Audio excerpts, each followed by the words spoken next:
Hello everyone, my name is Kajori Kudo and welcome back to Let's Play Path to Nowhere Flora Unfurl Part 4, which is the final part of the event. Are you sure about that, guys? Because you were wrong last time. Well, I'm sure this time. I'm sure. Yeah, I'm sure. I think this one is the last one, hopefully. As much as I hope there is the fifth part, but I think this is the last one. Well, if I'm wrong, then I'm wrong. But anyway, previously, so finally Coco and Shalom has met, and it's probably like the most intense meeting between two alpha women ever, in my opinion. Christina has woken up and then trying to chase the truth, and then I think the garden base has been rampaged by, the Hush unit, something. I don't know if everyone is die or something. I hope Sumira is fine. But yeah, so that's what happened last time. So let's find out the continuation. The fog is coming in. Oh, I miss Adela.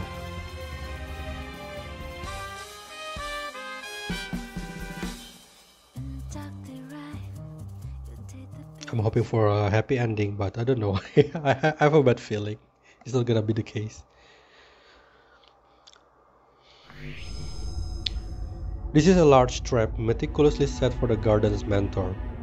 Even during the heat of the August battle in the West District, Paradiso chose a well-fortified location, equipped with abundant anti-mania mechanism and the strongest Hush elite squad.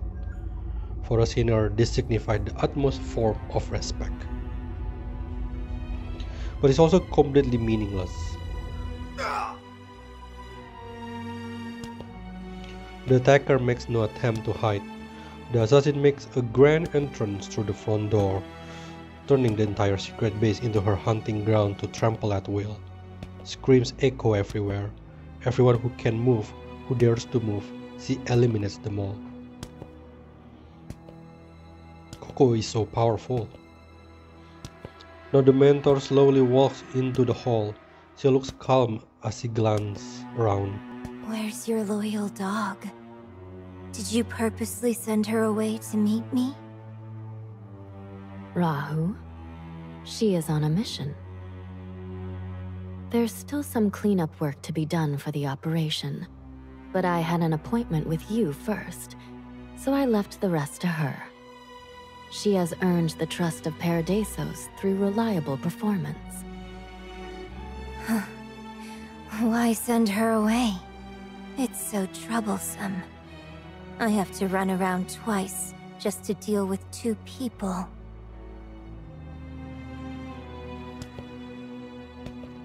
Shalom watches her continue to approach. Skrull stands guard in front of Shalom, vigilantly sending out dense communication signals for backup. Energy is continuously gathering at its center.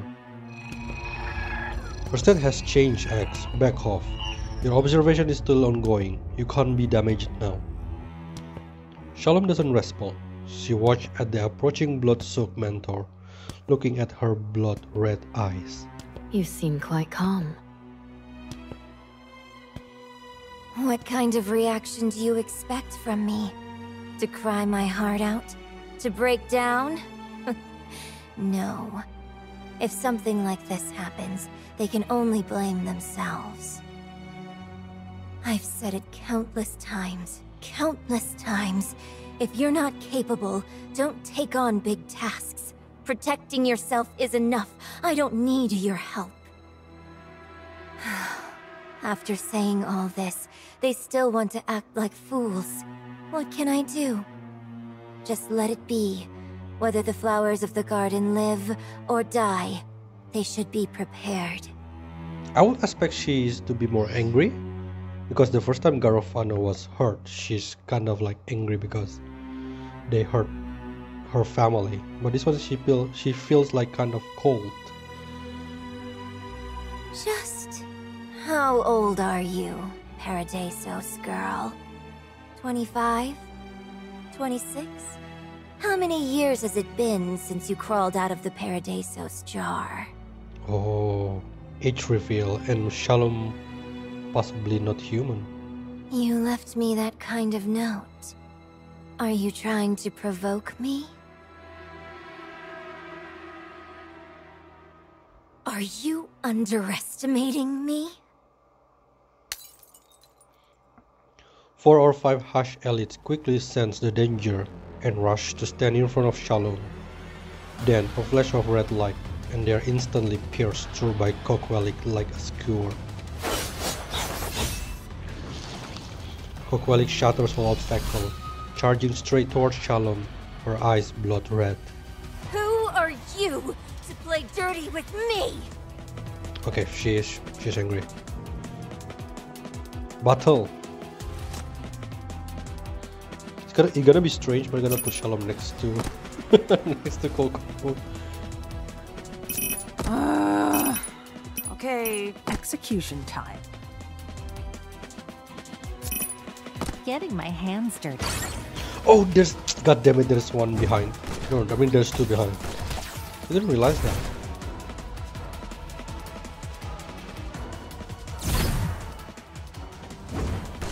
Ooh, there's like a giant monkey, King Kong style. Bloom here What till is the that? day you wither. Bloom here till the day you wither. I don't have any skill ready right now. I have to break this guy for 2 damage, isn't it? Quiet. Good show's about Run, to please. start. Thank you. Rahu, no, why I cannot move? God damn, it's not acceptable. Okay, so Rahu, please go there. We don't need that one. I think this one is covered enough.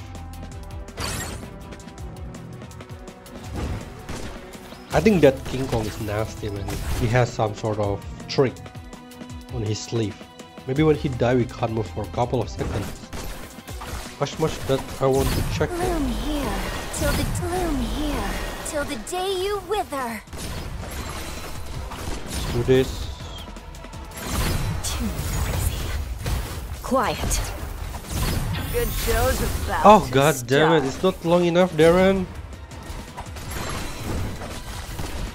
Okay, now Good show's about to should have start. seen that. I think we can't move now, right? Can I move now? Good.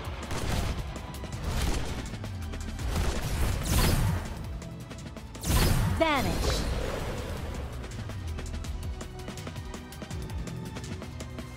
Oh, no wonder it's so slow.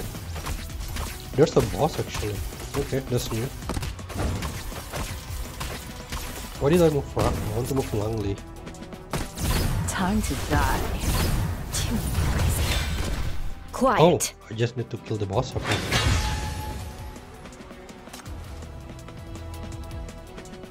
Coquelic path is strewn with debris, a trail of deep red marking her journey. Her Flora sword shattered in her hand. She discarded it casually. Her head hung low as she chuckles under her breath. I've been stripped away more than once. After all, there are too many assholes in this world. Wait, I think I haven't heard this soundtrack for a really long time. I think this soundtrack is played when Ted was introduced.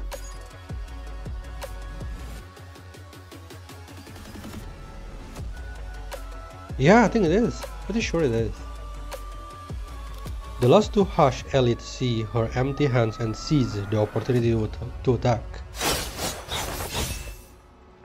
They are pierced, shattered, and fall just before they can reach her. Coquelic steps over them and continues forward, taking one step after another toward Shalom. The first time someone kicked my cat, he was several years older than me. A deadbeat. I beat him for a long time, leaving scars on his hands and face that never faded. The second time, someone took my family away. I stormed into his mansion alone and wiped out all the arrogant scum in my path. In the end, that lord kneeled before me, sobbing and repenting for 4 hours, until his voice was hoarse. Then I finished him off. The third time, someone took my friend's eyes. I locked him in a pitch-black basement. Within a mere 2 months, he ended his own life. That was not even close to a lifetime. The 4th time, the 5th time, the 6th time, I've lost count of how many times it's been for me. She raises her hand, and the fallen soldier under her feet convulses as a bright red bud is drawn from within them, quickly solidifying into a sword. Kokwalik picks it up and swings. The dense blue light that shoots out shatters upon collision with the crystallized door. She advances through the dancing shard. Nothing can stop her relentless step. Many people who ask me for revenge are in great pain. They've only experienced it once, only been knocked down once. They vividly remember the pain, but feel helpless, thinking they can never move on. That's not the case. They'll understand once they've been through it a few more times. There's nothing you can't defeat, as long as you're determined to bring it down, sparing nothing. An eye for an eye, a tooth for a tooth. Let them see the price, so we all understand. Nobody can touch what belongs to Kokwalik. Kokwalik. Oh, I've been pronouncing it wrong all the time. What's taken away from me, I must take back. Even if it turns into ruins, it must return to me. After that, people are resilient. They prosper above the ruins. New sprouts will emerge from broken places. New branches will grow from scorched grounds. All those who offend me will meet the same end. Then, I am reborn time and time again. Just like this. She swings her sword to meet the incoming scroll laser. The blue light rapidly purifies the mania longsword in her hand. The bright red crystal falls to the ground, shattering into countless dust particles. Kokwalik shows no regret. She places her hand over her left chest, press and pull.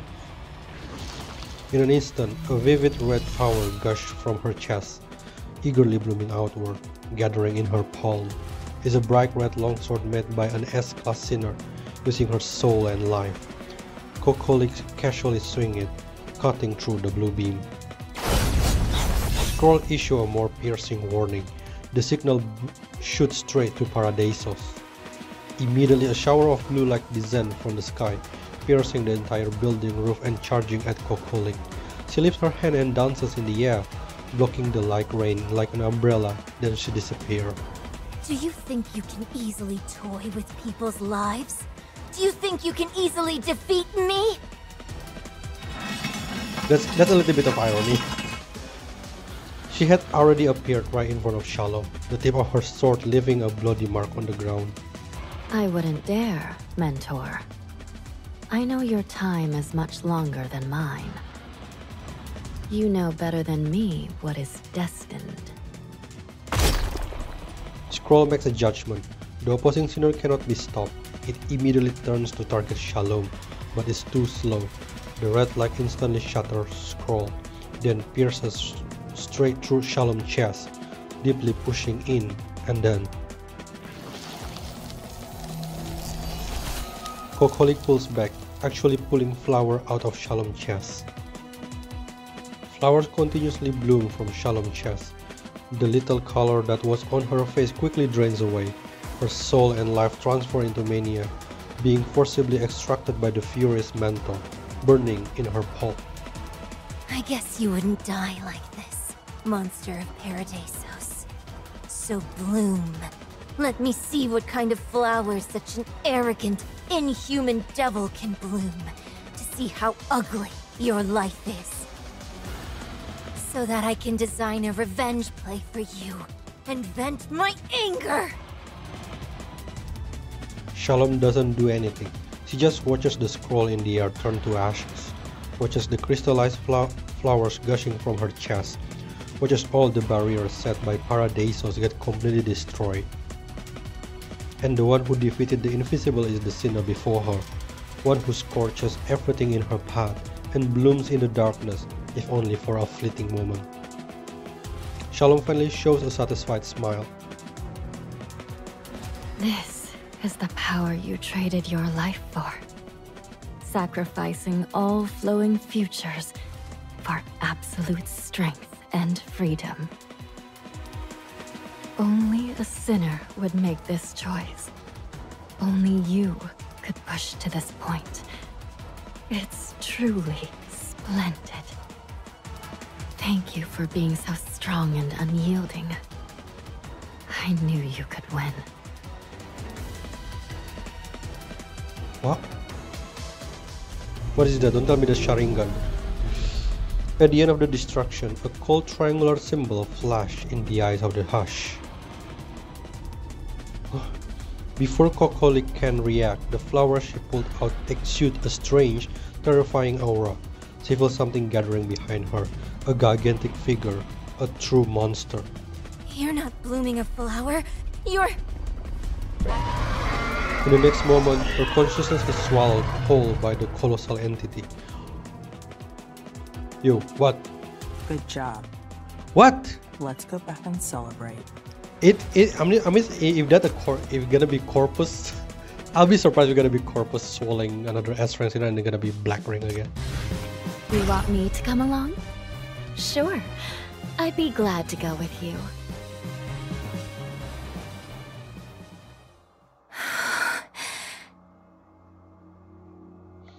When Kokolik regains consciousness, she finds herself in a bizarre space.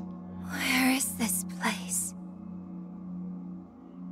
This is an incredibly grand triangular hall, nearly 100 meters tall. She tries to discern the details, but the more she looks, the higher and further away the top seems. She gives up. Surprisingly calm, she clearly knows this is not something she can measure. You know something that I remember about Triangle is on the prologue, like there is like this triangular building also where the suspects are trying to breach or something. Behind her is a hazy view, and in front of her is a ray of light that seems to touch the depth of her soul. Something is waiting for her. Kokolik steps forward. Slowly the corridor narrows, while the dome gets higher. The initially slanted walls on either side gradually open upwards, eventually forming tall vertical barriers, as if constantly urging her to turn back. Kokolik continues to move forward. Eventually she exits the narrow passage, arriving in an open, boundless, deadly silent space. Shalom stands in the center. Behind her, a vertical rift stands quietly, leading to an unseen top, the only light in this darkness. Welcome, Mentor. You've successfully infiltrated. Oh. Wait, is that Shackle? Kokolik raised her hand to draw her sword, but a blue light pierces through her arm before she can muster her strength, dissolving it instantly. No, that's Shackle power! What the hell? Would you kindly refrain from using your power? You can tell me if you've any funny ideas, but refrain from doing anything. In this space, both mania and rebellion are absolutely prohibited. Really? As she said this, she forcefully plunged her bare hand into Shalom's chest. Blood seeps out, but Shalom shows no sign of pain. Instead, a sharp blue light pierces Kokolik's hand from thin air. This isn't Shalom power, but something from a higher rule, higher than everything here and now, but Kokolik remains unfazed. If this is my punishment, then it's no big deal. Having said that, she pulls out her hand, grabs Shalom's neck, and throws her forcefully onto the ground. Several like spikes pierce her back once more. Quite the Paradisos tech. I can't kill you here, can I? Whose consciousness space is this? Shalom smiles but doesn't say a word. Instead, her laughter echoes directly in Kokolik's mind, causing her to pull back and abruptly, her skin prickling. Did I scare you? I couldn't speak because my throat was being crushed, so I had to communicate directly with your consciousness. Unsettling, isn't it? As she says this, she stands up, dusts off her skirt, and faces Kokolik. This consciousness space is the rational boundary constructed by Paradisos. It's under heavy protection, the front line for observing mania. Oh. So does that mean the center of Dis-C is behind that rift? Not that deep, but indeed closer to the source than the usual black ring. That's why there are stricter defense rules here, including controlling our impulsive behaviors.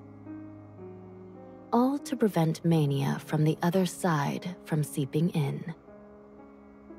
You're a sinner, and an unexpected visitor at that. You must be uncomfortable here. She's right. Kokolik looks at her hands. Even without doing anything, a layer of fine blue light appears, prickling her with a numbing pain. It's like the blue rain is suppressing her power, warning her of something. Kokolik looks at Shalom again. The hush has no mark on her, and she looks calm. You're also a sinner. Why are you unaffected? Because I've always been here, I'm familiar with all the rules and have mastered them. Therefore, no matter how complex the rules are, they can't restrict my freedom. I'm a sinner, the 7th generation Hush. Paradisos separated my emotions and sent them to the other side of the rift. This way, the purely rational me can stay on the front line, while the emotional side dives into mania, observing the changes in the world and human hearts for them.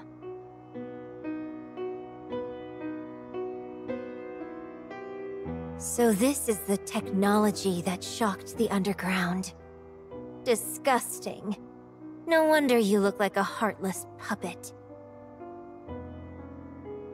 Shalom reveals a puppet-like smile. This is a cruel era. People always face complex and unsolvable dilemmas. They need someone to observe the situation, analyze changes, provide solutions, and execute them. I'm good at these. My job is to accept requests and find the right answers in deadlocks. So now, I can help you too. Kokolik bursts into laughter. Help me! After what you've done, you want to patch up the torn mask and let me listen to your nonsense? Do you think I'm a fool? Of course, you're not a fool. So hear me out. You know very well, even without me, hundreds of others would come after you. And I'm the only one who is still willing to talk to you. The fate of the garden was sealed long ago. Having been captured by the underground when you had nowhere to go, you were destined to be torn apart in the crossfire. This is the fate of those caught in the conflict's ruthless grip. A new round of war is about to begin. With or without me, escape seems destined to elude you. That's why you're struggling so hard. But the sanctuary you built with your life is destined to crumble with your life's end. This time, even vengeance can't save you. There's no time left. Even if you kill me, slaughter everyone in the underground or Paradisos, and overthrow the whole world, you won't have time to find new flowers. Your ruins can't be reborn. You know this better than I do.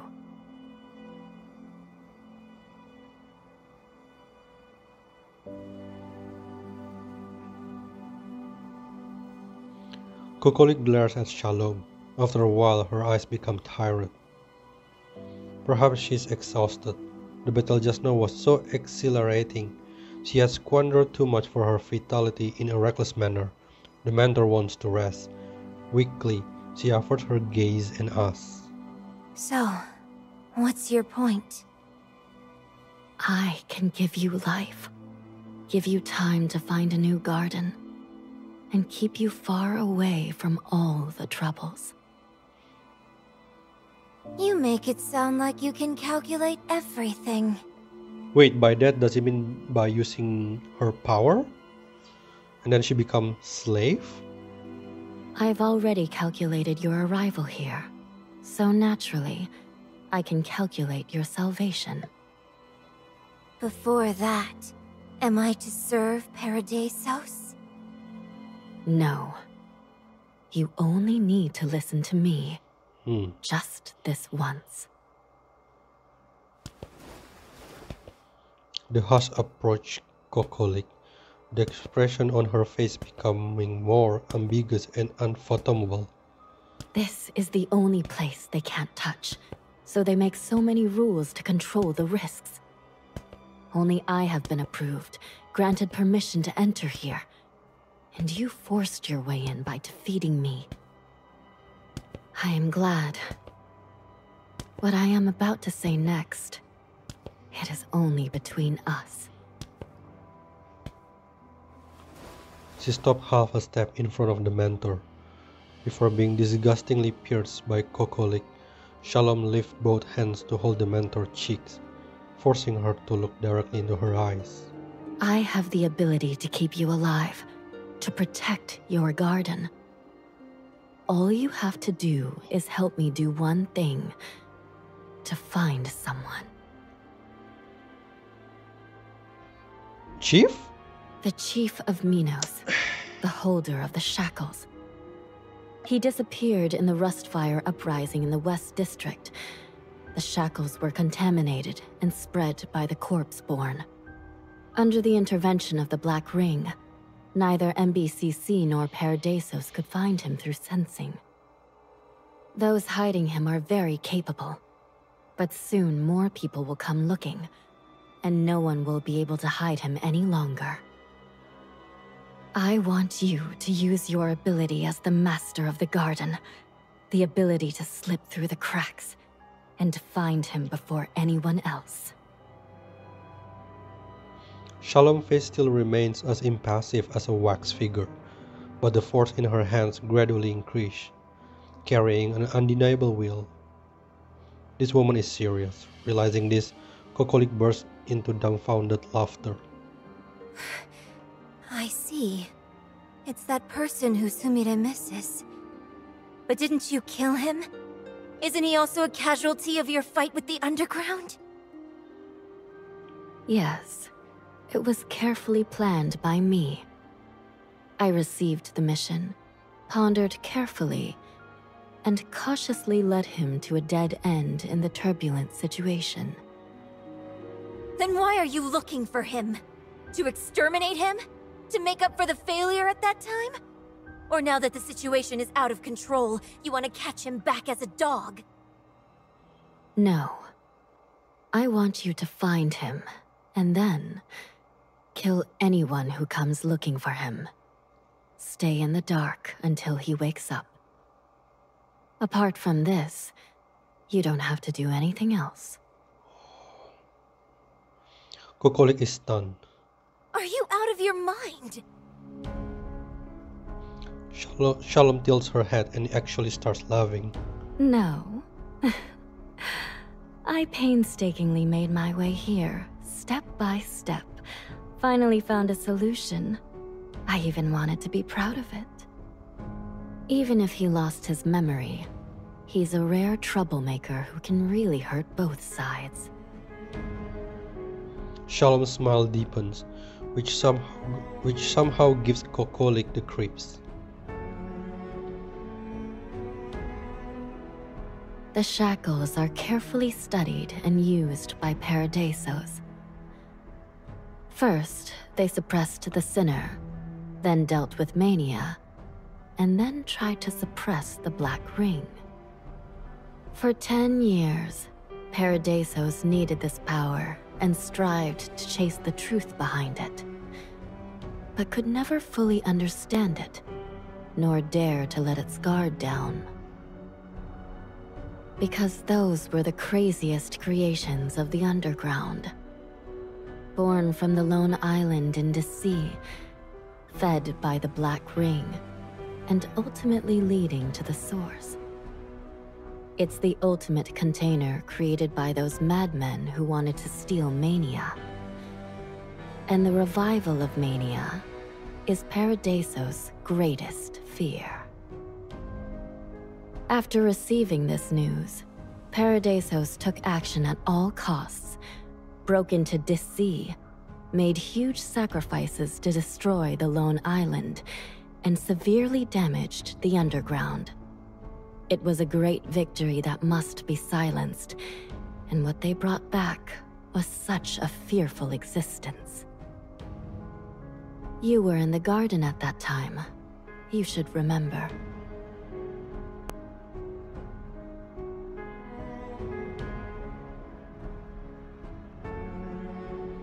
She remembers. 10 years ago, the defeat that shook the whole city-state, the meaningless sacrifice. Kokolik recalls the things he had thrown behind her mind out of disgust back then. NF-103, Courtyard of the Garden. It's you.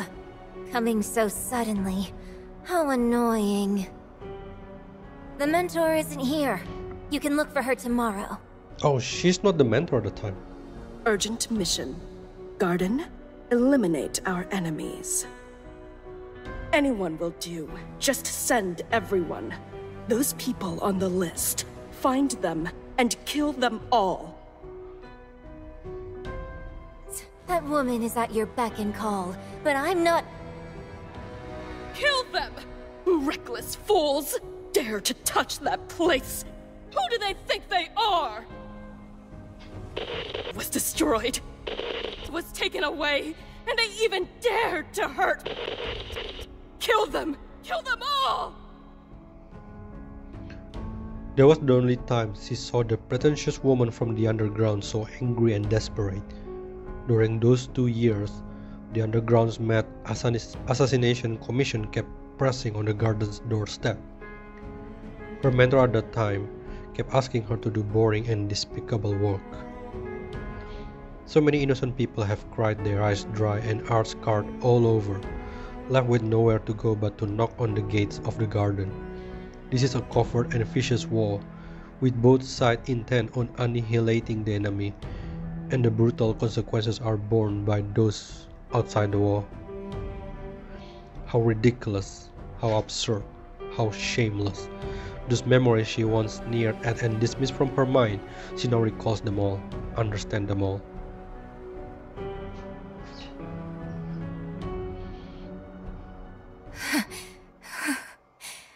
I see. So that's how it is. She brushed off the hand of the Paradiso's hush. You've stolen the enemy's knife, find it awkward to use, yet are reluctant to toss it away. When the real battle comes, you start fearing that the enemy's mysterious trick might backfire on you. So in the end, you break it, melt it, and use it as a mere prop, right? Yes. He gained too much power, gradually approaching his origin. Paradisos got scared and enacted the strictest rules to prevent him from swallowing the Black Rings any further. Once. Twice. By the third time, he was undoubtedly doomed. Talking big, but in the end, aren't you just a coward?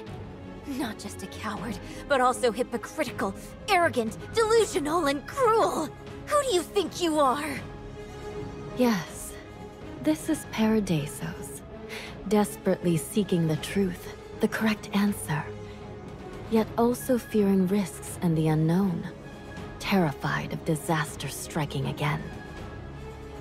They established so many rules and safeguards, protecting against everything, but also driving themselves and everyone else to a dead end. As for what the underground is like, you know better than I do, don't you? I'm not like them. But I know that you two are just dogs fighting each other. Don't act like you're the hero just because you fought the bad guys. Exactly. One side can sacrifice everything to resist mania, while the other side can sacrifice everything to obtain mania. The disaster hasn't even awakened yet, and humans have already fallen into madness, fighting each other and burning everything to the ground.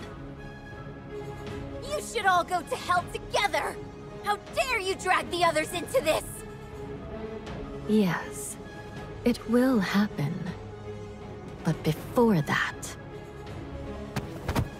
Shalom grabs Kokolik wrist again. This time, the mentor can't break free. Upon looking up, the woman's face is already closed. Don't you want to see other possibilities?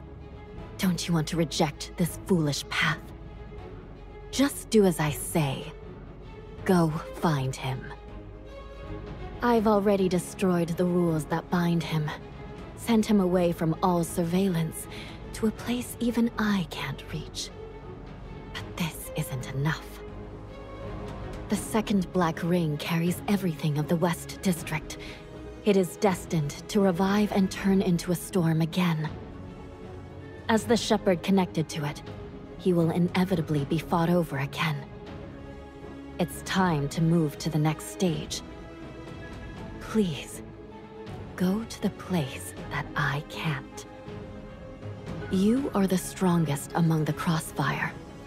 Only you have been able to navigate both sides over the years, capable of keeping him from falling into either side's hands. This time, you just need to protect one person. You can do it.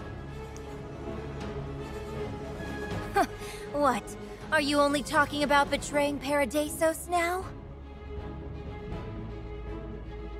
What are you talking about? During my term, I was always the most efficient Hush. I fulfilled every demand. No one could accuse me of betrayal. It's just that, in this increasingly stagnant stalemate, I casually loosen the binds on a little monster. Another tool of yours, huh? What are you planning for him this time? Why should I plan anything for him? That's the most troublesome, hardest to use, and most uncontrollable tool. For a guy like him, you should set him free and let him cause chaos. Go set him free, Kokolik. Like you, he's also destined to belong to no one. Whether you want to take revenge on Paradisos, the Underground, or fate, this is an opportunity. Let him cause a huge commotion. You'll enjoy it. As payment for the commission, whether you want to use my power to survive and seek rebirth, or to destroy me and swing your sword towards greater heights, you can try both.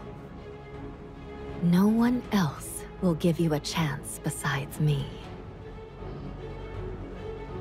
She finishes speaking and waits for Kokolik's reply. The mentor looks into Shalom's eye. Those hollow eyes now seem sincere because of their emptiness.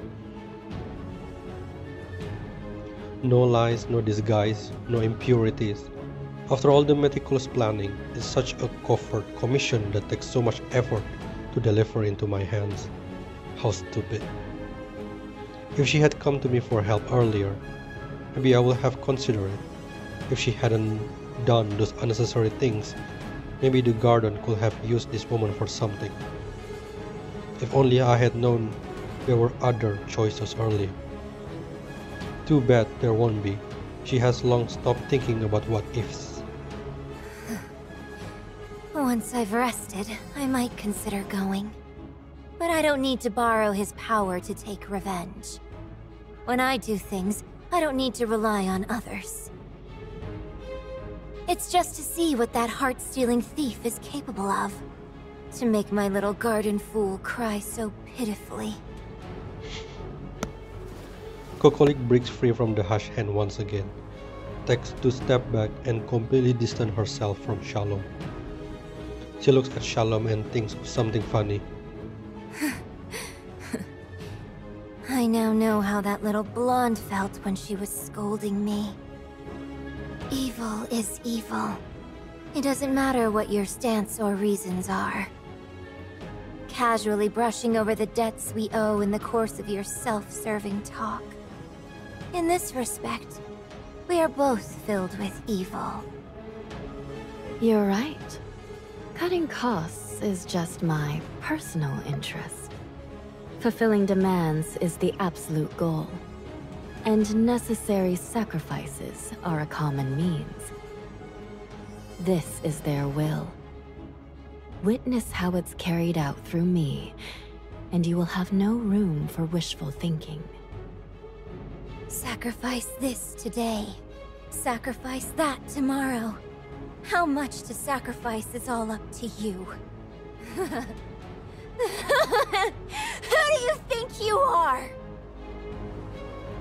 Shalom quietly looks at her. After a long while, she responds with a smile. Just a tool that broke secretly during its use period. Kokolik bursts into laughter. Behind her, the pale blue reef suddenly expands, emitting an eerie light that keeps inching closer. It seems to be attracted to Kokolik, its dazzling glow nearly swallowing her whole. I won't live long enough to see that day. I don't want the life you're offering, nor do I want to wait that long to take revenge.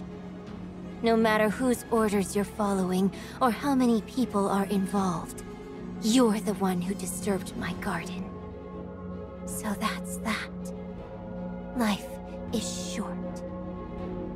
If compared to the righteousness of Paradisos, and the long-standing wishes of the underground, we're insignificant. If we can be sacrificed at any time, then it doesn't matter if I'm a bit stubborn, a bit rebellious, right? Now that I'm as light as a feather, it wouldn't matter if I act recklessly, right? You and this place are both important to Paradisos? She slowly approached the reef. She can hear the strange noise coming from behind it. Since this rift is something you can't touch. Kokolik thrusts her hand into the reef. The blue light surges into her body, but she pays no mind, only pushing deeper into it. The space suddenly shakes violently, a blinding white light tearing through the calm like sword. From the bottom of the reef, ice blue crystallized flowers spread, bringing with them the stirring aura of mania. You've always pretended to understand me. Then you should know I wouldn't possibly listen to you. I can't stand your so-called righteousness. I'm nothing but a tiny assassin caught in the crossfire. My prey, those who hunt me, those who seek my help, none of them are good people. I've strayed from the path, and I will not accept your righteousness. Hell with your right answer. Letting me in was your mistake. Destroying my garden was your mistake. Whatever I do from now on has nothing to do with you. Now pay with your life! An instant power poured in. Kokolik hadn't felt so full of life in a long time. From the reef, she pulls out a strange long sword, emitting a deafening roar. Following this, mania gushes out from the other side. The hush didn't stop it.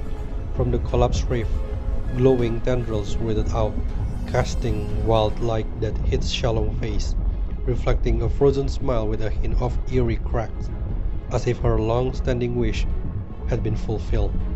This is fine. This time, I'm not holding back either. Goddamn, that's a very long scene. Oh my god, there's two. Let's just put everyone behind there.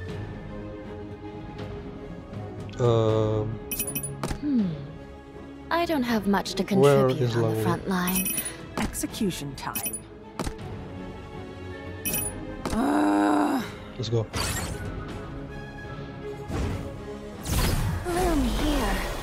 Bloom here till the day you wither. Ooh, they can attack from that's so far, mate. And I can't even attack them. Only Langley can reach them.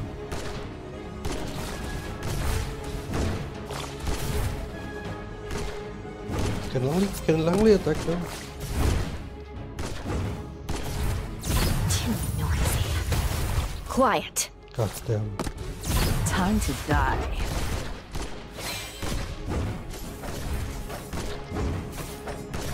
Just let it be. Bloom here till the day you wither. Is there gonna be boss? There's not gonna be boss.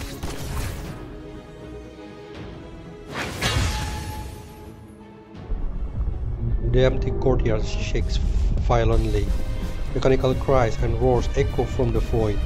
From the ominously expanding reef, countless like tendrils slowly emerge. The tendrils move as if alive, illuminating everything. They touch Kokolik. She feels everything returning. Surrounded by the tendril of light, the entire space is filled with intense emotion. She breathes freely, as if all the rebellious power enters her body. All the vitality returns to her hands. It is the exhilarating feeling of regaining control of her life. How refreshing. I'm back. No one can control me. Life is only so long. I'll squander it as I please. Love or hate, it's all up to me. I won't sacrifice for anyone. I won't serve anyone. I'll take pleasure in my revenge. Every minute, every second, I will live freely. I bloom for myself. I live for myself. I die for myself. The one I love most must only be myself. I must hold my fate in my own hands. This is the garden. I've said it countless times. She spreads her arms and looks up at the light, laughing and finally shedding tears. You guys should also live for yourselves. A bunch of fools. Familiar smiling face appear in the light. Her flowers. She wants to hug them, protect them. She wants to sleep peacefully in her own garden. Oh no. The only one left with her in the end is the ice-cold woman. Shalom stands before the reef among the light tendrils. All tendrils are drawn to Kokolik, giving her life and power, and conveying an inexplicable emotion. It is the first time she feels emotion from that doll.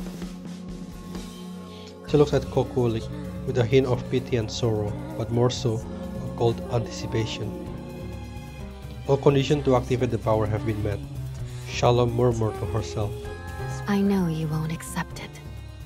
Your emotions are too intense, as naked as they are brilliant. If your life wasn't coming to an end, I would have chosen a milder method. But neither of us has time anymore. So resist all you want. I understand.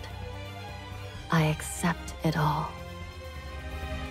Even if the flowers I've touched are destined to wither, I must keep you alive. To hell with you. She swings her sword and leaps into the light, merging with countless light tendrils. Now only Shalom remains in her eyes and mind. That woman, whom she could never forgive, whom she refused to submit to, has unknowingly occupied all of Kokolik consciousness. She raised her sword to strike her enemy, but the woman opens her arms as if to completely embrace her. Kokolik's life is being restored, but her consciousness is gradually dissolving.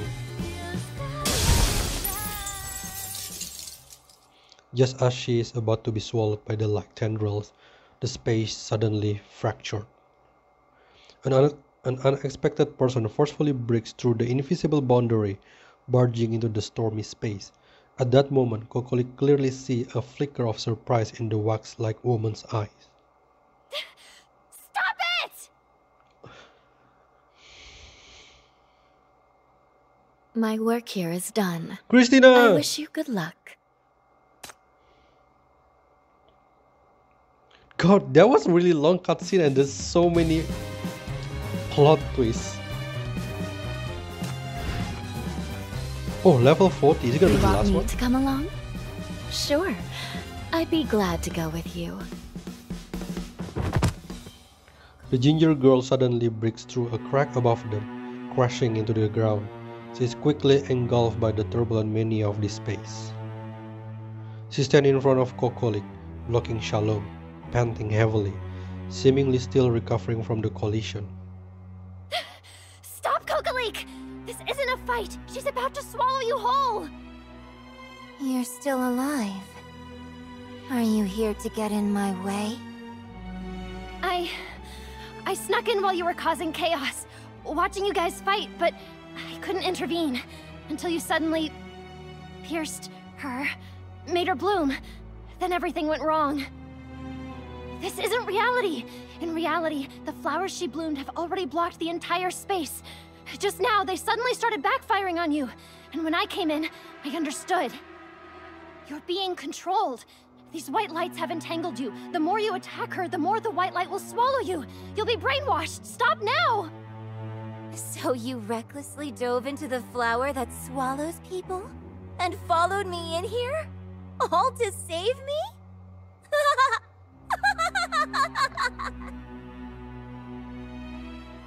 Kokolik bursts into laughter, her disgust palpable. Save me? Who are you trying to fool? I'm feeling great right now. Never felt better. I'll kill her soon. And you're here to save her. Even though she's blown you up with her own hands. You're the one being brainwashed. Her words are merciless, like a knife piercing the already trembling young detective. She struggled to keep her footing, teeth gritted as she holds on amidst the rampaging mania. This is terrifying, beyond anything she's ever faced before. It takes all her strength to just to stay on this horrifying battlefield that far exceeds her capacity. No, I'm here for myself. For my own... You don't even have the courage to look back at her! The ginger fool in front of her is already covered in wounds, her heart shattered. For some reason, decades of memory flood back. Looking at her feels like seeing every broken person who first entered the garden, like seeing her old self. This girl didn't shed a single tear while being tortured. What is she doing now? Does she think she will be treated gently if she makes a sad face? Does she think she can escape by begging for mercy? It's because she can't do anything herself that she blindly believes in other people's kindness, and then she gets trampled on. Kokolik head throbs as strange images flash through her mind. No. Don't be blinded by vengeance. She loves it when you're like this. She wants to fan other people's hatred. So what are you trying to say? That I should let go? That I should forgive her? Embrace love and peace? Talk about love and peace with her and this damn world? Does the fate expect us to hope for justice after pushing us into the abyss? Now that things have come to this, I'll handle it myself, even if it means that I know what you've lost is irreplaceable. You're capable of making everyone pay. You don't believe in any justice. Only revenge can heal you. But none of this should be taken for granted. Because from the beginning, you shouldn't have been subjected to this deprivation. There's no reason for you to endure such suffering. Christina bites her lip, holding back tears as she looks up at Kokolik. She can't run away. A step back would mean falling into an abyss. Kokolik, wake up. The garden is still alive. What? Only you can save them. Things didn't add up at the scene, but you were too hurt to see the truth. I brought it to you. The reveal! The scene was fabricated? The people in the garden weren't killed. Where's the evidence? It's blood. That large pool of blood. It would have taken at least 20 minutes to clot, but the petals that fell on it didn't have a single drop of blood on them. This proves that a lot of time passed after the bleeding before the vase was shattered. Not just there. All the damaged scenes had the same unnatural feeling to some extent. The bleeding should have occurred with the battle's destruction, but there are too many places where the traces don't match. Although it could be explained by coincidence, but isn't there another possibility? The high-intensity attack by Hush was real, and the garden was destroyed. But the death and brutality were faked.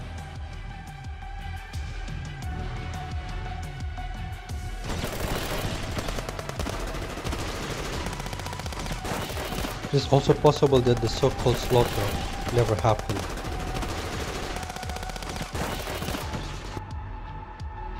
The mastermind was her. The wisest, the most efficient. She never wastes energy on useless work. There must be a reason. To provoke Kokolik. The entire ordeal was designed to provoke Kokolik, who was at the scene. She cherished the garden so much. Faced with such a shocking sight, she couldn't muster the strength to look closely at such a brutal scene. She would immediately find her enemy and fight to the death. But why would she do this? Why? Christina has some guesses, but right now she needs to prove. Thistle, you work for the garden, so you must have a lot of connections. I need you to do something for me. Get the real evidence. Prove my hypothesis.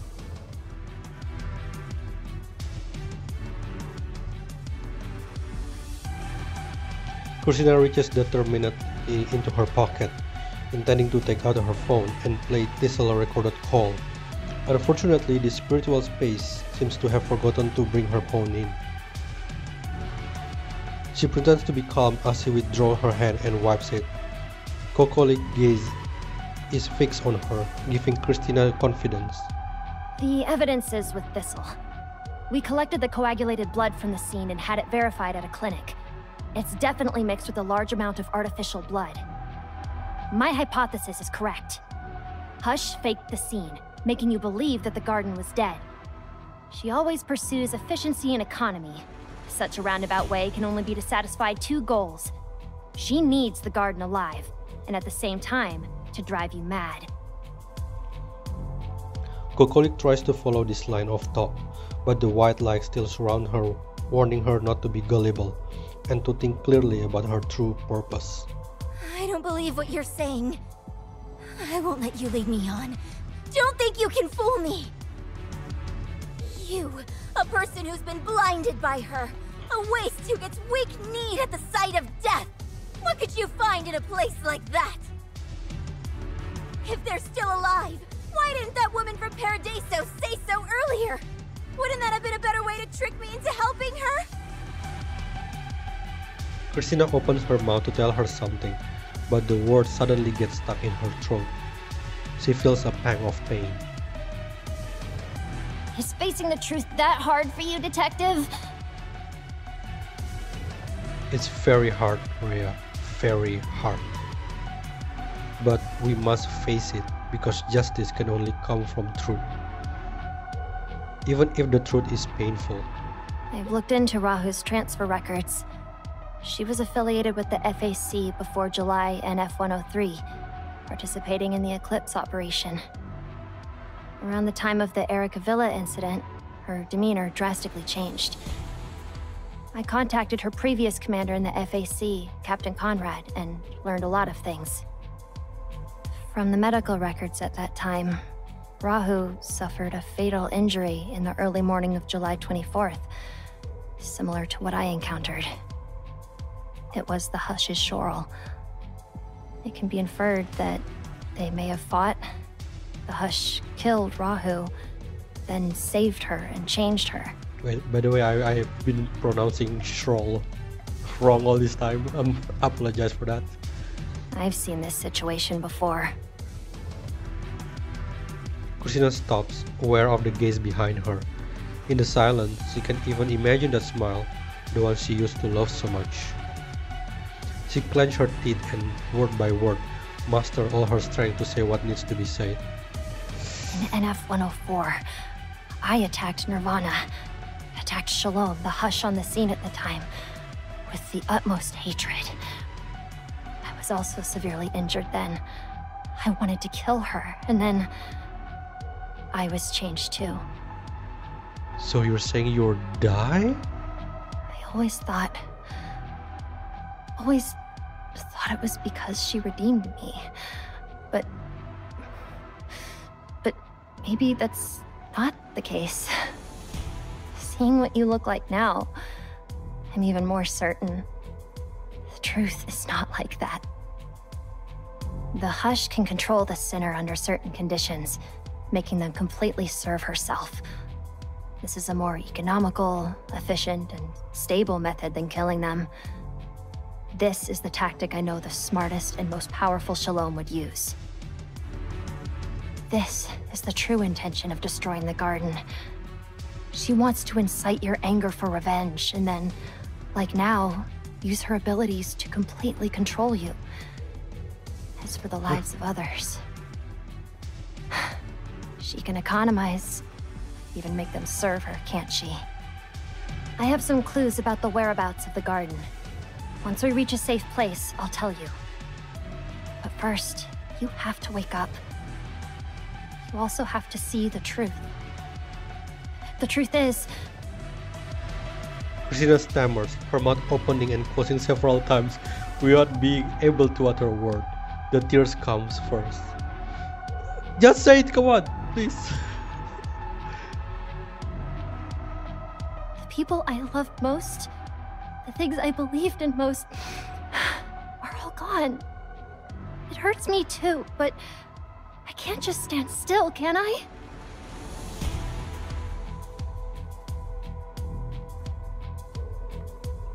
Unlike you, revenge doesn't heal me. Even if I exterminate all my enemies, it's just forcing me to admit that the world is rotten. Forcing me to stab myself and then turning me into the person I hate the most. Laugh at me if you want, but I choose to believe in justice forever. No matter what happens, I refuse to accept that the world is inherently bad. I cannot stand by while people are stripped of their rights as if it's the norm, or while wrongdoers behave as if their actions are normal. I only agree with one thing you said, that I should get up on my own. Only I can save myself. I will prove that justice exists, and then bring it to those who need it. Only in this way can my heart heal. She lifts her head again, her eyes still tearful, but her gaze is no longer wavering. It's so sharp that it makes Kokolik shiver. I found the truth and brought it to you. I don't have the ability to execute justice, so you do it. Don't you want to be free from fate and hold it in your hand? Then stop it before it destroys you. Don't give it the chance to trample on you. Don't let it take away what's important to you. Even if you don't believe others and don't listen to big words, you should at least look at your own heart. Don't you want them to come back?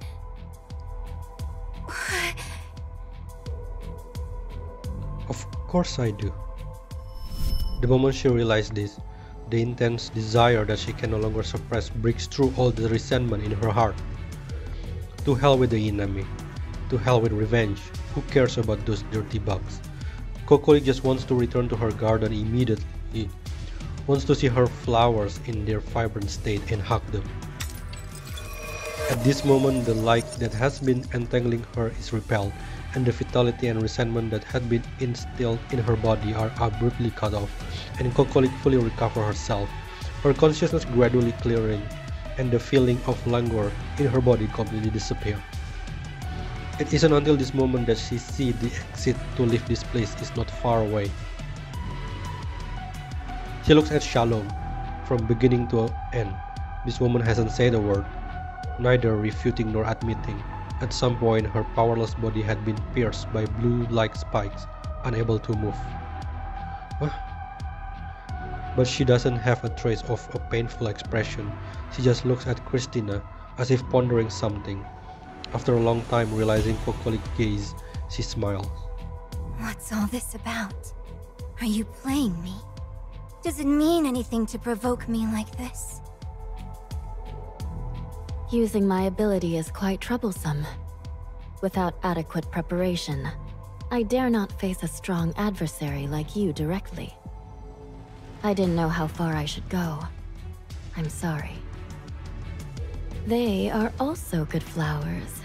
Rather than being broken, it's better to fall into my hands as an alternative.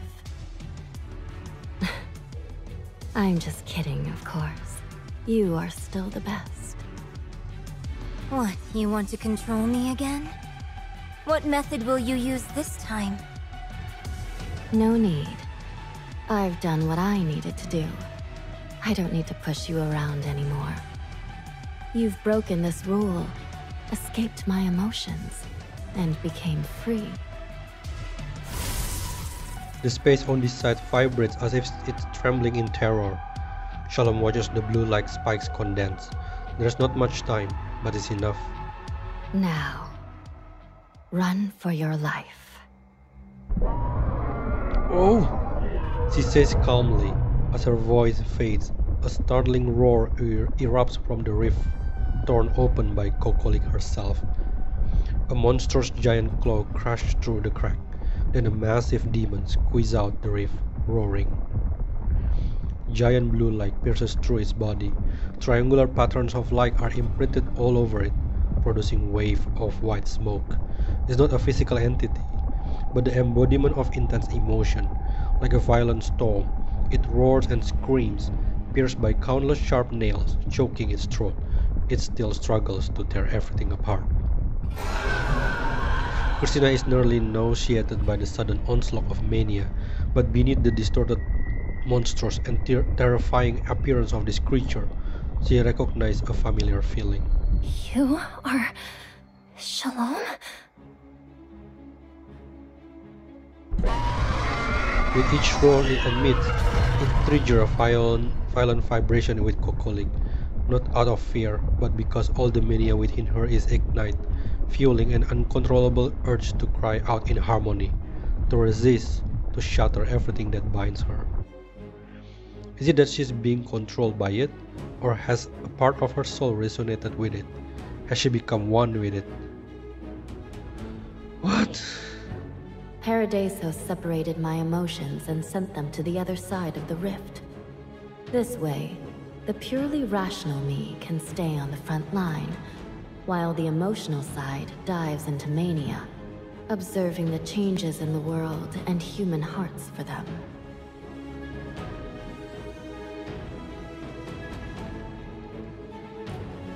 I see. So these are the feelings you were exiled with by Paradisos. This is your heart. You can't control all of Mania. You can only control one side of human hearts through this. Only control the emotions that are the same as yours. This is your true ability. And to provoke me, you even manipulated Paradiso's orders. What you did to me. She wants to continue, but sees Shalom raise her hand in a smile, her index finger lightly touching her lips. Shh, she suddenly says to Kokolik. It's not hatred. It's the power we were born with. Saying it out loud would make it ineffective. Your life has only been partially restored. Use it sparingly, Kokoli. Kokolik understands. She looks at Shalom, then at the monster behind her, shackled layer upon layer, and for the first time she smiles at ease. It screams so miserably. Don't you feel sorry for it? No. The separation technique is perfect. It's been a long time since I felt anything. She looks up at the crumbling space. Countless blue-like spikes coalesce from the void and pierce the giant beast's body, also piercing Shalom. She used to it, not bothered in the slightest. I can only go this far now. After you go out, remember, that matter is very important to me. Forget it. I can't manage what you really think. Thanks to you, I can't even take care of myself. I won't accept your request. You go ahead and do your best. Shalom. What answered Kokolik is the roar of the beast. It claws tear through all the shackle in the void, facing the countless blue light piercing it, demolishing the prison that has confined it for many years. Shalom watches as the grand hall gradually collapses, as the mania on the other side swarm in, as the holy rules finally decay. This is her power, not imprisoned, not distorted, not deprived. Her true heart, she took it back with rationality. Everything is arranged and everything is going as planned. Whatever follows in her own, her first or the last battlefield.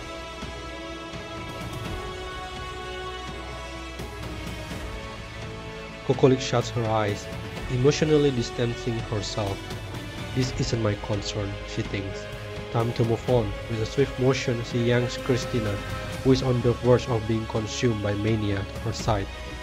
She forcefully draws a new floral sword from within herself, his blade blooming with radiant crystal flower. Kid, I'm getting you out of here. Once we're out, lead me straight to them. Hesitate for even a second and I'll dismember you. Dare to lie to me, and I'll make sure the entire world goes down with you. Mark my words.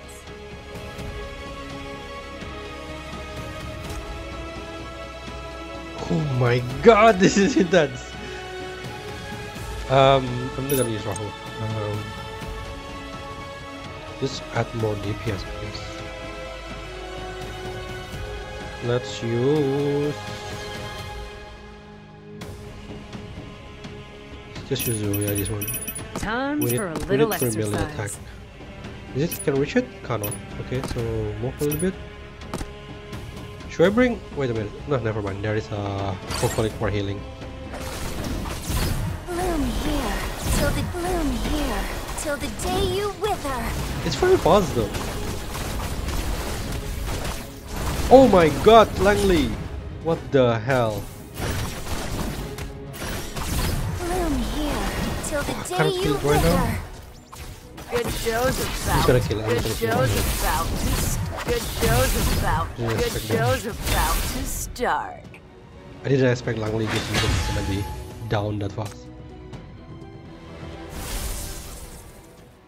Rays of light plummet like frantic executioners struggling to contain a furious madman. The Leviathan is pinned to the ground, unable to break free, but it still lets out a roar so loud it could burst eardrums. Light erupts from within his body, wildly shattering the very fabric of space itself. The rift leading to Mania keeps widening. Christina is gripped by an agonizing headache as a torrent of emotional sensation floods her mind, engulfing her before violently ejecting her.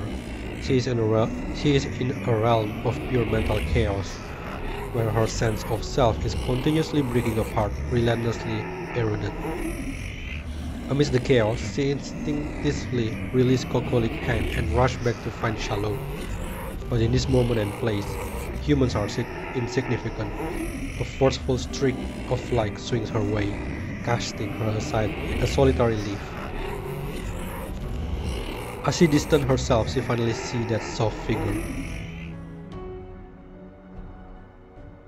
Shalom is consumed by mania, impaled by a lens of light. She lifts her gaze to Christina, witnessing the young girl struggle as she shouts her name, only to be relentlessly pushed back by a berserk beam of light. She takes no action, seemingly numb, as if in a state of waiting.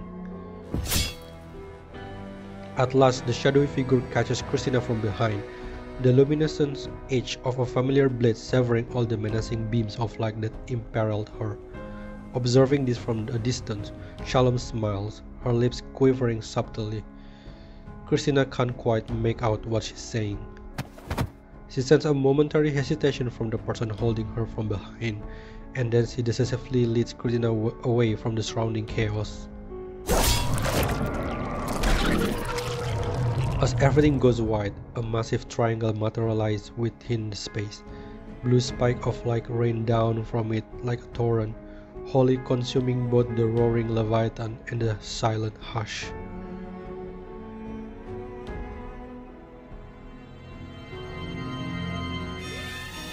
As Christina's consciousness fragments while regaining awareness, she can't make out her surroundings. What she does see are vivid red and icy blue spikes piercing her body. This is the disruption that broke out in the real world when the two forces clash. She too was affected when she intruded upon the scene. From the indistinct distance, the clamor of a fierce battle resonates. X is encountering anomalies, trading ahead of schedule. Activate emergency eradication protocol. Eliminate all. Eliminate all. Christina, where are they?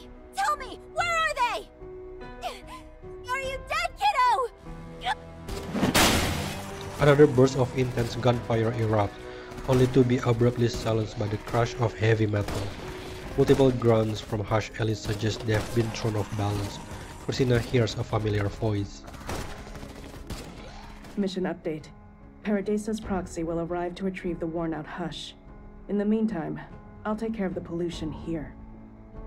Your sitter who's been adjusted by X, equally untrustworthy. Eliminate all. Eliminate...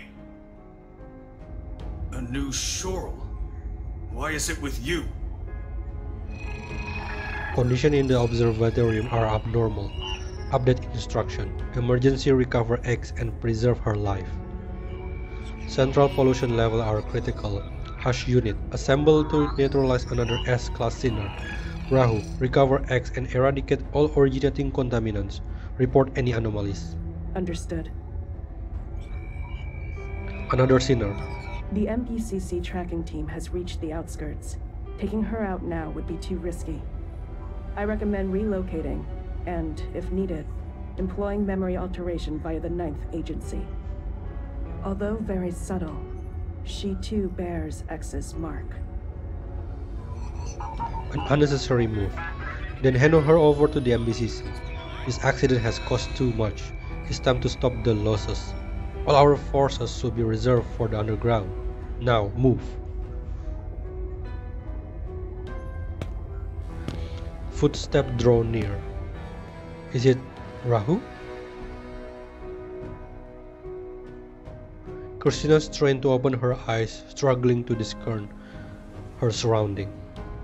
Before seeing Rahu, Christina is first struck by a scene that floods her with a nostalgia, rendering her mind a blank slate.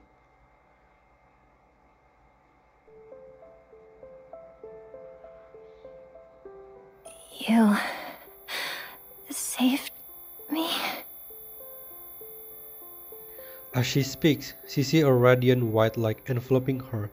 She sensed something deep within being stirred as her wounds miraculously start to mend. An unsettling awareness seeps into her thought, leaving Christina overwhelmed with dread. No. No. You're wielding your powers on me. You're trying to control me. Release me. I don't want your salvation. I won't be shackled by you again. Christina forcefully shoved the woman before her, who stumbled backward like a hollow shell, terrifying the young girl who immediately clings to her in sheer terror. The light around them fades, the eyes of Hush grow increasingly vacant, until nothing remains but a chilling triangular insignia in her pupil. Christina's mind is in chaos. Is she being manipulated? Despite her best efforts, she finds herself helplessly pulled back into the past, into memories deeply etched in the recesses of her soul.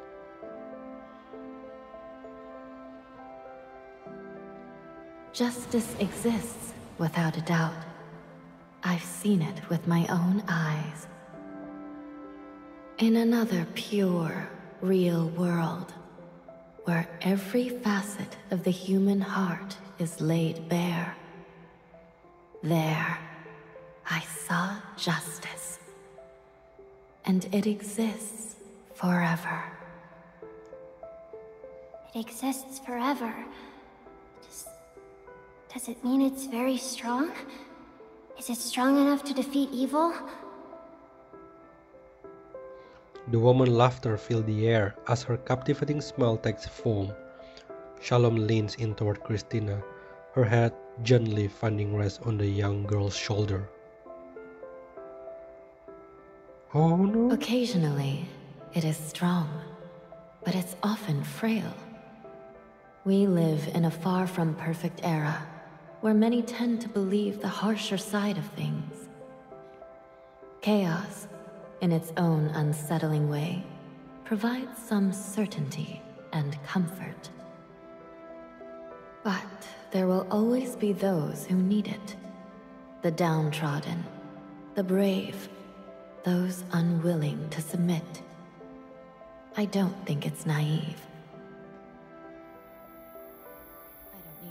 Basic first aid is enough. Words momentarily wrap around I Christina think in a we gentle agreed that the embrace premise of before giving you this departing. task.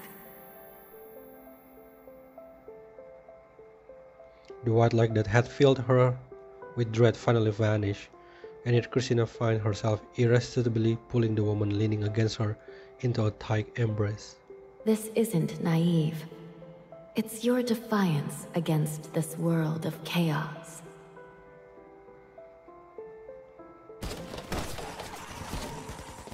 She suddenly hugs the woman in her arms tightly, gripping her heart. In her mind, she realized, as a detective, there's still something I need to take care of. Right then, Christina cries out. Kukalik, I'll keep my word. So listen up. Remember every word I say. My father, Marshal Collins, served as an instructor for FAC G42. He gave his life in the Eclipse operation, back in NF-103. For his sacrifice, he earned the FAC's second-tier heroic medal. I pay my respects to him every year, and I'm always proud of him. Survive, and save them from whatever hell they're in. If you can't find them, come looking for me. Rest assured, I will never give up. Got it? Get out of my way! Kokolik grasps the situation, and a sudden surge of strength flows through her grievously wounded body. With a swift swing of her floral sword, she repels the elite Hush forces before her and breaks through their lines, never once looking back. She is not driven by revenge. No one could now stand in the way of the Garden's mentor. Rahu watches as Kokolik departs, shaking off the grime from her shield. With mania now quelled, Rahu turns and heads toward Christina. She heard, and she left. She's not the kind of woman who can be held back. Let her go, Chris. Paradisos needs Shalom. Entrust her to me. Everything will be fine. Even if you feel powerless to change anything right now, you're not alone. There's still a long road ahead. The guard in black extends her hand to take Shalom limp's body, and Christina holds onto her tightly until the very last moment. Under the watchful eye of the new Shroll, and encircled by the stoic Hush squad, Christina has never loathed her own intuition more. Her detective instinct tells her that Shalom won't be coming back. Some things must be said now. Up to this point, I still can't tell if you've been truthful or deceptive. Nor can I come to terms with what you've done to me. Yet, I still have feelings for you. Still don't want to leave. Could this too be a manipulated emotion? Can something controlled feel so genuine? If I could return to that day and speak to my past self, I'd still convince her to trust you, to believe in the justice you spoke of. Even if it were a lie, you returned that belief to me when I needed it most, allowing me to get where I am now. I really like you, Shalom.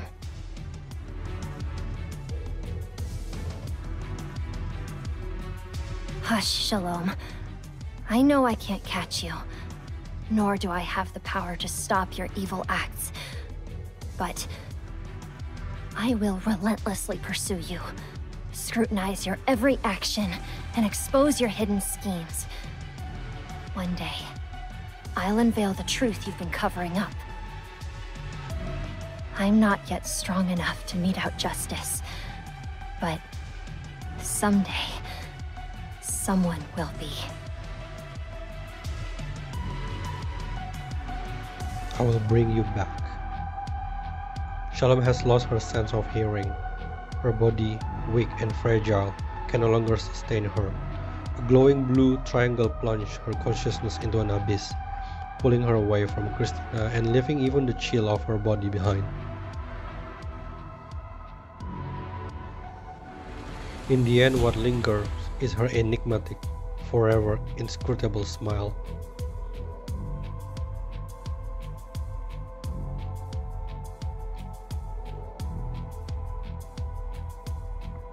The August War is over. FAC has successfully built the BR-002 anti-mania barrier, thereby halting its corrupted spread. We will not forsake the West District, and we shouldn't.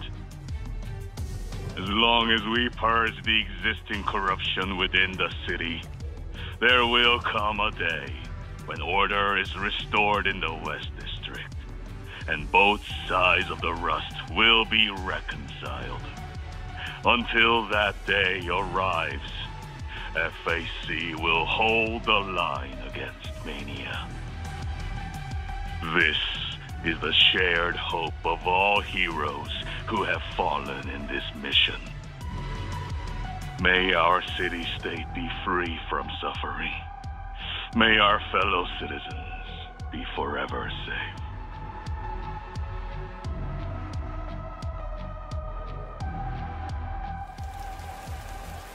Blue rain falls, enveloping the cemetery in silence. Kokolik trudges toward the direction she remembers. Her body somewhat recovered. Uncertain if it's an after effect of having been controlled, her mind faintly echoes Shalom's words. Set him free, Kokolik. Annoying hush, still holding something back even now. Kokolik forcefully shakes her head, banishing the noise from her thought.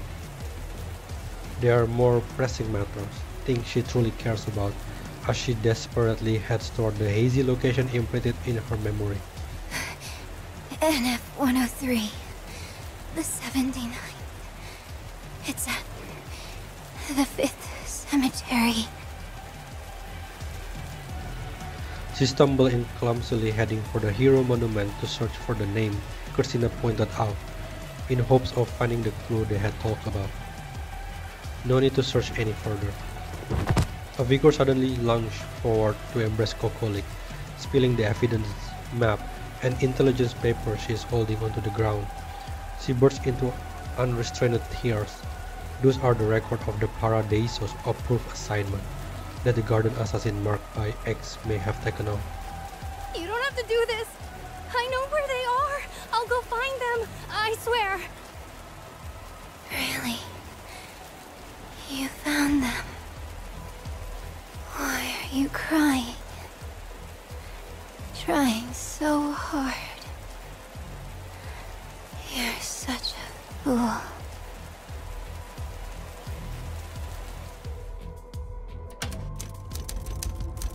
The hush system is compromised.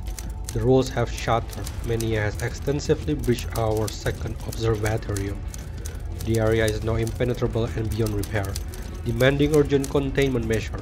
We've lost all monitoring of the BR-002 field. Based on the final logs from the Shroll, the enemy S-class Sinner obliterated our on-site Hush force. She sabotaged Shroll before it could neutralize X, damaging X's physical form as a result and making a forced entry into her mental realm. With just a month left in her service period, X was set to be safely decommissioned and destroyed, and a replacement was already lined up. She was intended to be the most impeccable Hush, but she was sabotaged by the enemy in the 11th hour, compromising even the entire observatorium. It's the underground. In July, they discovered the Hush system and recognized its significance. They immediately dispatched assassins to sabotage our operation. The attacker was none other than the notorious mentor from the Garden, who alone has the power to defeat Shroll, dismantle X, and infiltrate the observatorium. I'm familiar with the mentor from the Garden. She's powerful but not this extent. X couldn't have possibly interacted with the Rift herself. In theory, even those S-class Sinner can't breach the rule sealing of X, much less rupture the Rift in the observatorium unless the mentor experienced some form of trigger, inducing a mania outbreak. Pull up all the data on X since her activation, every record of each piece of Shroll, and any data synchronized while she was monitoring, then run a comprehensive analysis. Analysis complete. For the past 9 years, X has excelled in every assignment, with all deviations staying within safe limits. Her crisis response has been spot on, and every optimized plan has proven to be sound and justifiable upon further validation. There's been no sign of self-awareness, and no level 5 or higher alerts have ever been triggered by Shroll during its operation. She's more than reliable. Losing her would be a major setback. This definitely works in favor of the underground. They've managed to turn the tables. But indeed, there's an inconsistency that's hard to justify. X has twice used her mark ability on the same low-tier Sinner, yet hasn't fully assimilated her. What? The first instance could be chalked up to X's initial field test where she observed the development of a young Sinner. The second use of her mark ability, however, lacks any logical reasoning. The marked individual doesn't warrant such attention from X, be it skill, qualification, potential, or obedience. It simply defies rational justification. Are you referring to Christina? Are you implying that the mark ability we develop has inadvertently contaminated the Hush, leading her to manifest an unneeded emotional crack? Those are low, but we can't entirely dismiss the possibility. The mark technology is, after all, a mere mimicry of the underground shackles, an object tainted with manic entity or possibly integrated into X. We can't overlook the chance that this course mania resonance will negatively impact Hush. I recommended halting the mark system usage until we can verify these claims. But if she is truly betraying us, she's likely trying to deceive us intentionally. She aims to discredit the mark system, a notion I can't accept. Well, anything you do seems to make sense, given who you are and your manic entity. X, you have good understanding of us too. You are aware that your opinion don't concern me. Excessive skepticism about others' intention carry its own emotional pitfalls. Rationality looks at only the fact. It is known that prior to the intrusion, all X action results in the fulfillment of the demand with no additional risk exposure. As for perceptual concepts like motivation, whether X is showing cracks due to marking the sinner, strategically creating distraction to halt the mark technology research, or even scheming to disrupt the hash system transition. Given that so many systems have failed around her, we now have a unique case study to help locate vulnerability and enhance our future developments. She has become the ideal subject for advancing the hash system.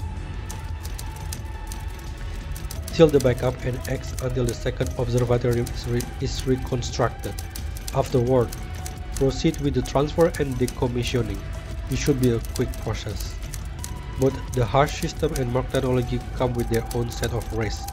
Until we've pinpointed the exact cause of X anomaly, exercise extreme caution with utilizing either. Conveniently, she has recently completed the rigorous vetting of an S-class sinner, and her performance has been exceptionally stable. Retain the marked subject, position her accordingly. By closely monitoring her stability, we can approximately the current status of X. Use the waiting time to prioritize rooting out the spies. The breach of harsh intelligence to the underground is the gravest situation we are facing. The impending cataclysm at the second Black Ring is unavoidable. Our defense grid is useless against it, and the underground is gearing up for action. A struggle for control is inevitable. Shepard 13 isn't just necessary, it's crucial, and the underground will soon get the message. Collect all of X observational data from the past 6 months. It will give us the edge we need. Find Shepard 13, stick to the original plan, and wipe out the underground Shepard. Paradisos has already lost a valuable tool. Let's wring every last drop of word from what she left behind. Take the Hush X channel offline until the day it comes back on. You know nothing about tools. The guard in black places the dormant woman into the restoration chamber, observing her submerged into the cerulean regeneration liquid. This healing elixir gradually mends the severe cracks across her form, forever sealing away her perilous awareness. Then Hush X sinks to the bottom, vanishing into obscurity much like her unspoken authentic self. You've succeeded. No one will take your place, nor will anyone seek to destroy you. From now on, forget it. Even if I were to ask, you'd simply tell me to go alone, without a backward glance. I won't let you die, nor do I need you to serve as my tool. But thank you for bringing me to this point, for setting the stage.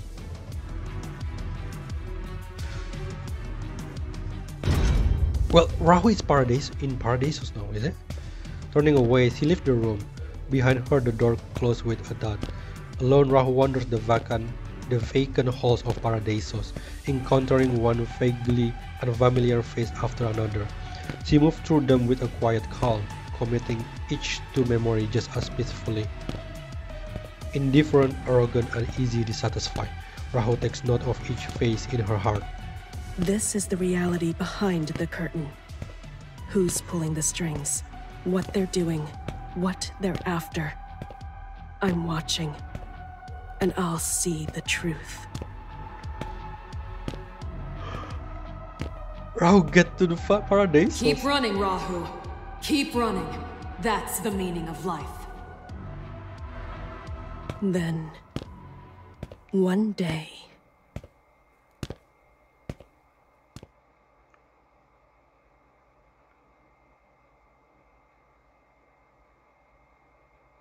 I like flowers.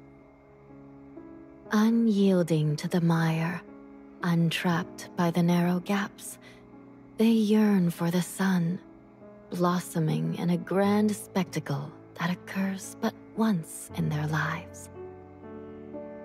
I admire them for being destined for futility, yet they still swim against the tide, for being destined to wither, yet they live marching towards death.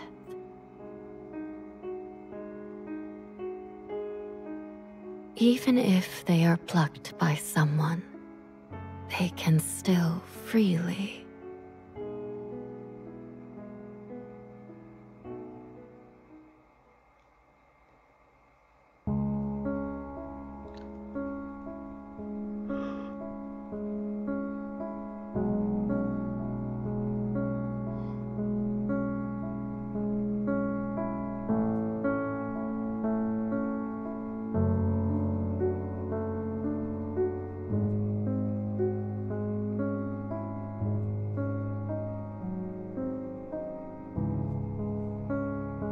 Oh, it's Garfano, Thistle, and Sumire.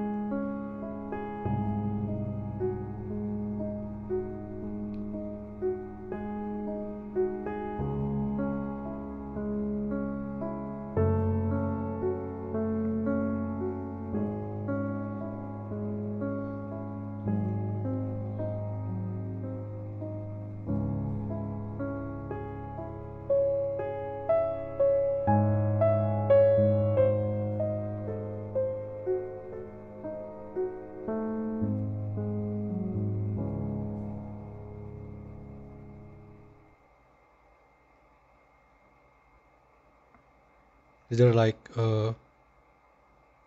ending credit scene? God damn, this feels like Marvel, man. At the FSC Memorial Cemetery before dawn, Christina encountered an unexpected figure after sending a lengthy letter of gratitude to Inspector Dole. Ah, so you're still alive. Oh, they become buddies.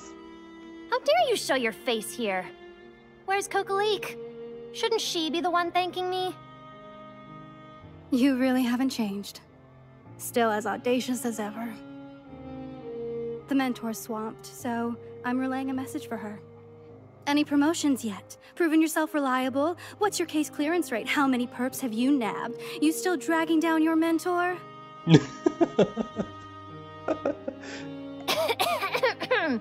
Enough. I'm off duty today, so no solving cases. My little sister is returning to school. She's been away for too long, and I'm concerned she'll get picked on when she's back. I have to take her. Then, people from MBCC will come for me.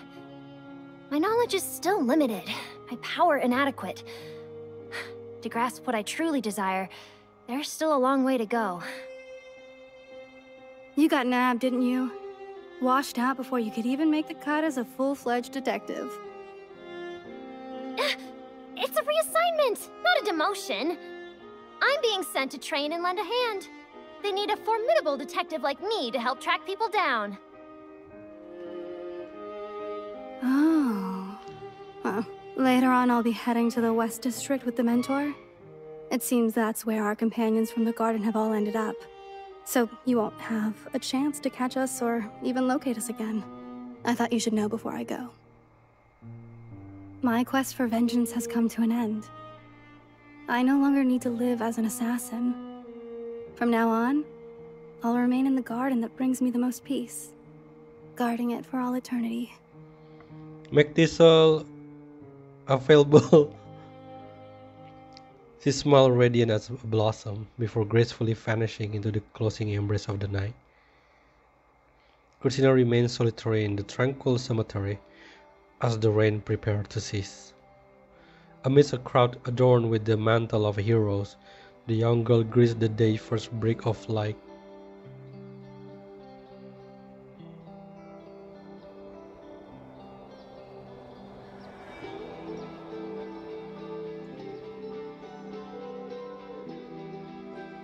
I don't know why, in a way it's kind of like a good ending in a way. You messed with the wrong person.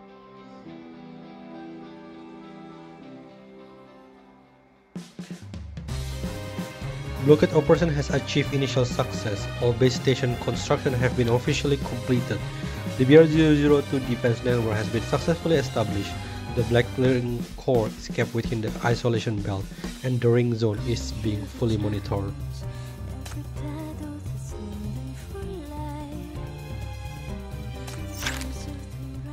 There's no case?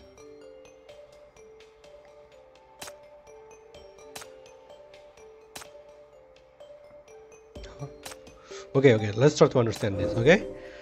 So the mentor wants to be the underground laptop. Nope. There's no way. The mentor wants to wage war against Paradisos. The mentor wants to set the garden free again. I think she wants to set the garden free. Is there anything else? I think the Nathan one, I only have one, isn't it? Oh, I already have 3. Cool. Okay. Let's go. No more? Oh, come on.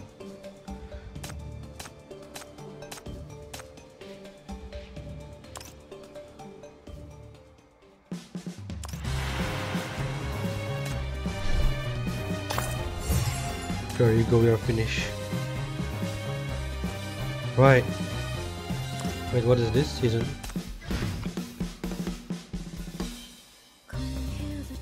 Is this the challenge? Yeah, I think this is the challenge. I'm gonna do it on separate video. But anyway, whew, that was one hell of a story.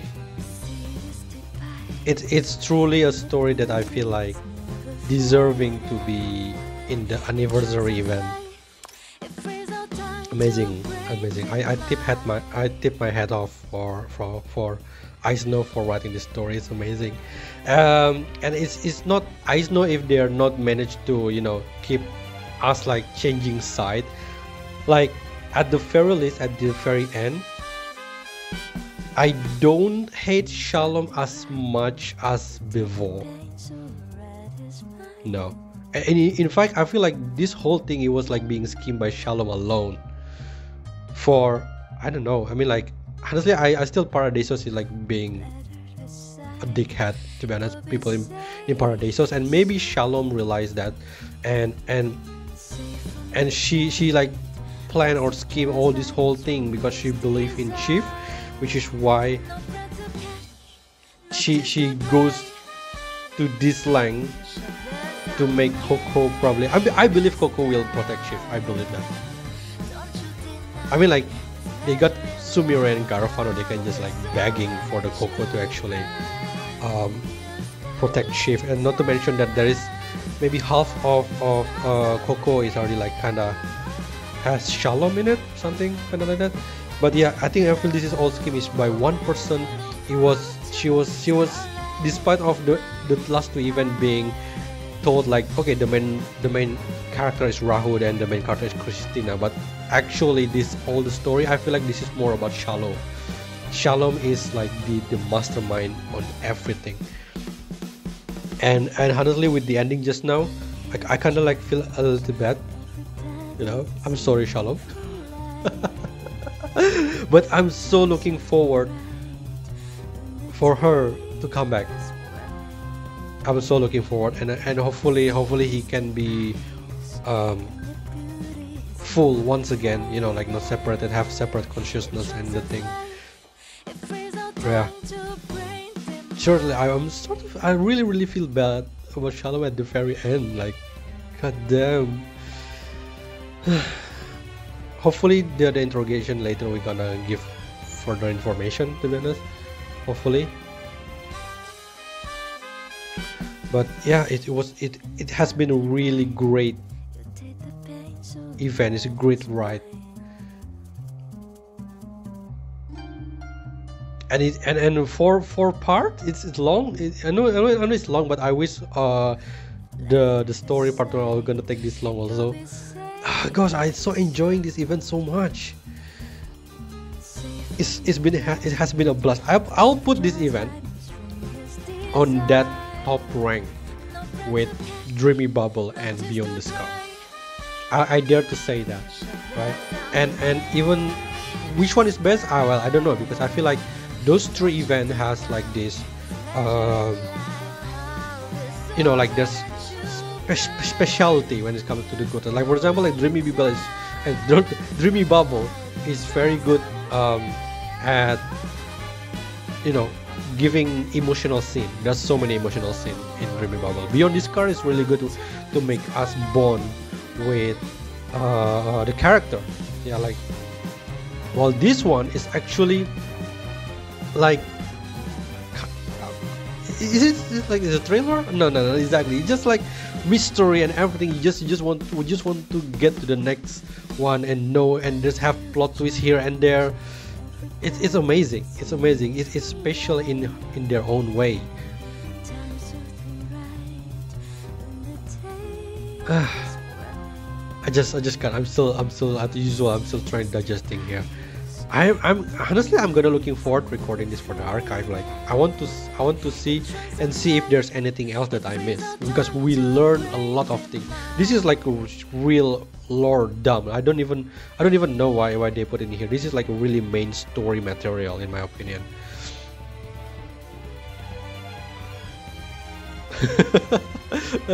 That's gonna be like, people that playing Pattern are probably gonna have. This is like a must see. I feel like this event is gonna be a must see if you want to understand. Maybe on the future main story, right? Because Shalom is a main story character. She's X is actually appear on main story, and chances are on the next main story, maybe Rahu or Coco, we're gonna make a cameo also. Who knows? I mean, like, the setup, it seems like that. This is like, you know, the Avengers type of things, right? Yeah, so I'm really looking forward to it. Aisno, please, just start making that chapter 13. We still have the next couple of events is just I don't know. No main story so far released in CN version. I think this one is by far is probably the longest when it comes to main story release. And probably they prepared something really big on the next main story. Could be the return of Shalom, could be the return of Zoya. Honestly, whoever it is, I'm game. I'm game. I'm game. I'm so much game. Well, anyway, it's been a blast. I'm really enjoying it. Good job, and happy anniversary to Path to Nowhere and all the chief that playing Path to Nowhere. I'll see you on the next Let's Play, which is, I don't know, maybe like in 1 month. I'm gonna start to record the interrogation, and also, you know, the Rainburst, and also the Flora Unfurl. So please look forward to it. If you say maybe you're not playing anymore or anything, but please look forward to it. Yeah, so that's it. Thanks for watching. I'll see you on the next video. Bye.